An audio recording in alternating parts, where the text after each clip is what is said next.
Kamusta mga kabasketbolista? Heto ang game recap result ng UAAP Season 87 High School Basketball. October 19, 2024, dinurog ng UST Tiger Cubs ang UP Junior Fighting Marons 90-59. October 26, 2024, tinambakan naman ng Inyo Ball Pops ang UP Junior Fighting Marons 100-78. October 27, 2024, dinaig naman ng Adamson BB Falcons ang Ateneo Blue Eagles 72-68.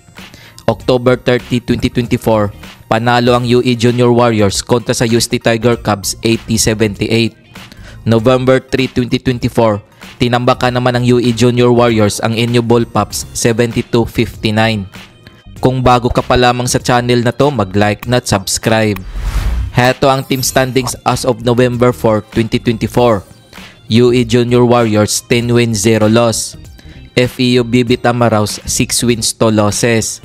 UST Tiger Cubs 5 wins 4 losses.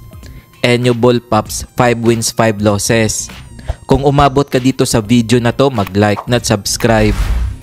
DLAZ Junior Archers 4 wins 4 losses.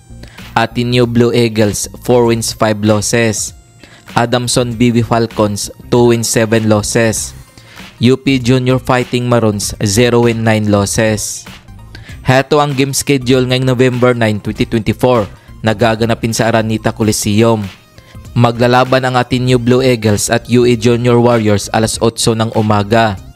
Heto naman ang game schedule ngayong November 10, 2024, nagaganapin sa Araneta Coliseum.